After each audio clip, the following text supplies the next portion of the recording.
Inside every hospital, there's one floor that never sleeps, the ICU. Here, time slows, lights stay bright, and every second counts. Monitors beep, ventilators hiss, and nurses move like shadows, watching numbers that decide if a heart beats another minute. Born from the 1952 polio crisis, this constant battle between life and death became modern critical care, the place where medicine meets mortality. The machines that keep you alive.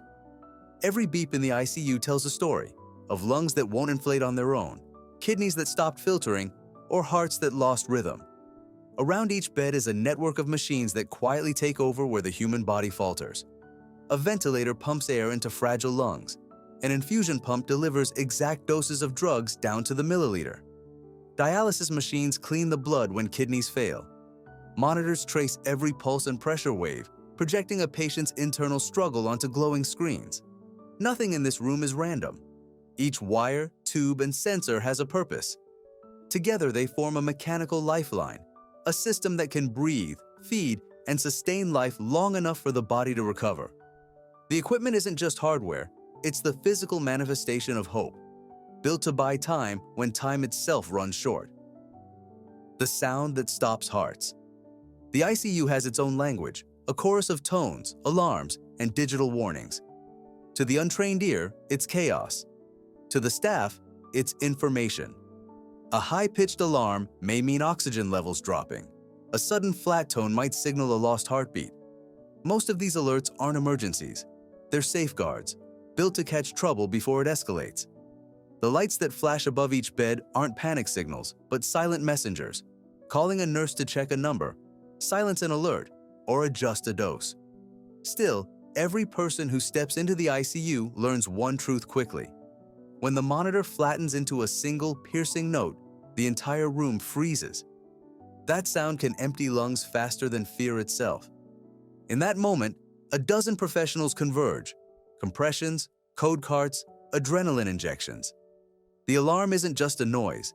It's the sound that divides the living from the dying. Families don't see everything. Visitors come to the ICU expecting stillness, but what families see is only a fraction of what happens. Behind the curtain, medicine moves at lightning speed. Every few minutes, vital signs are recorded, medications adjusted, fluids measured, and micro-decisions made. The team's focus never breaks. One nurse may be charting data while another recalibrates oxygen flow or repositions a patient to prevent pressure injuries. Families might think the beeps and tubes mean stasis, that their loved one is merely resting. In reality, the body is fighting a hidden war. The staff are adjusting ventilator settings, recalibrating dosages, analyzing lab results, or inserting new lines to deliver life-saving drugs. The visible calm masks the constant recalibration underneath, a choreography of movement too subtle to notice unless you've lived it day after day. Even the visiting rules hide the reality. Entry is limited to protect the fragile people whose immune systems can't handle the outside world. Infections carried in by a handshake could undo days of recovery. The ICU gives families a filtered view to shield them from the full intensity of survival. It's not distance that separates them, but the delicate wall between care and chaos. When the brain goes quiet. One of the eeriest moments in the ICU isn't a monitor alarm, it's silence from within. The brain, strained by trauma or starved of oxygen, can slip into stillness. Sometimes this quiet is medically induced, a controlled coma meant to let the brain heal from swelling, seizures, or injury. Other times it's uninvited, like the aftermath of cardiac arrest, infection, or massive shock. In those moments, life continues only through precision. Oxygen levels controlled to the decimal, medications keeping the body alive while the mind drifts somewhere unreachable. Doctors watch brain activity through electrodes, medications, and reflex checks, searching for signs of return. A twitch, a flicker, a breath. Sedation blurs time. Days stretch into haze. When patients finally wake, they often have no memory of where they are or why they were there. To the team, that first blink feels like sunrise after a long, uncertain night. The ICU's mission is to keep oxygen flowing, pressure stable, and damage minimized until consciousness finds its way back. This is where medicine becomes patience, caring for a mind that cannot yet respond, preserving thought before it's lost forever. Doctors don't forget the faces. The ICU changes everyone who works there. Physicians and nurses see things most people never should. The split second between life and loss. The fragile balance of technology and human will.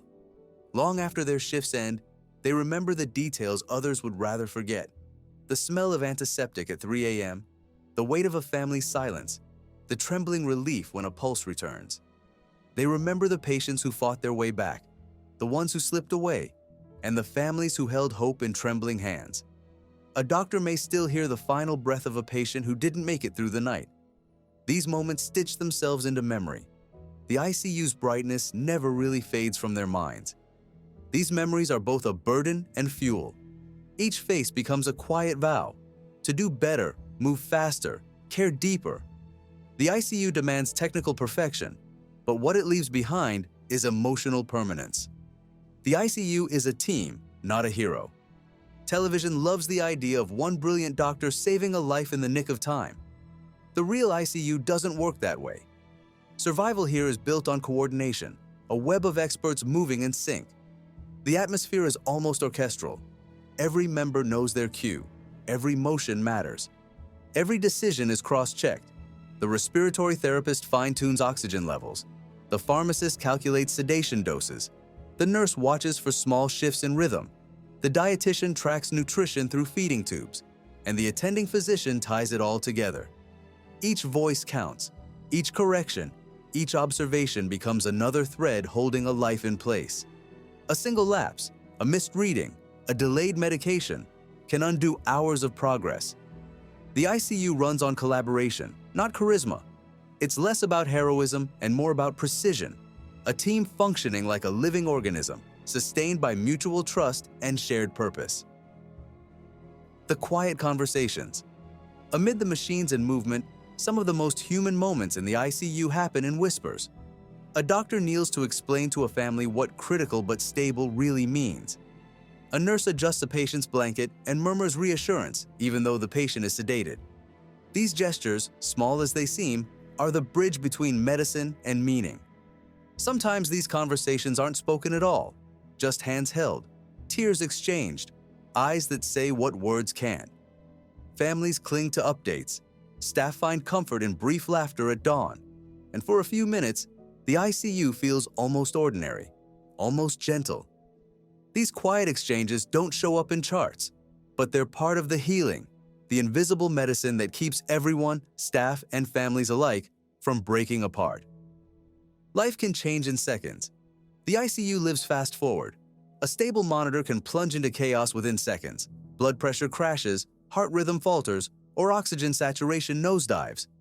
Nurses rush in, a code team assembles.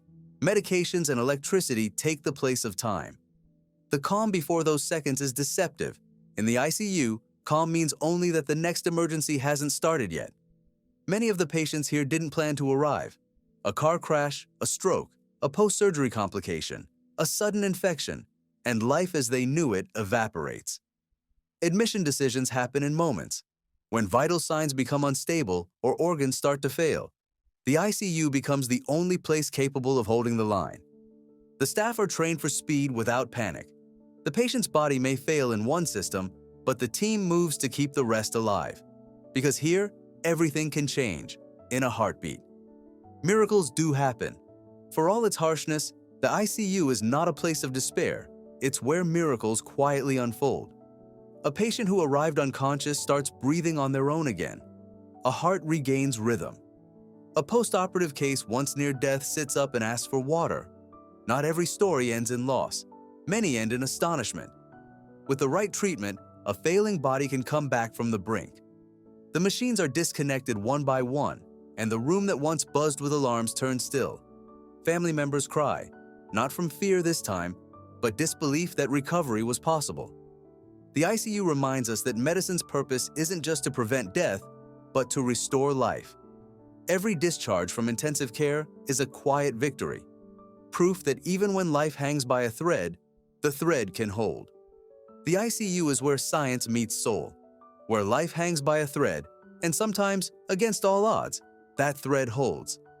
If this opens your eyes, Subscribe for more untold stories from the world of medicine. Until next time, stay curious.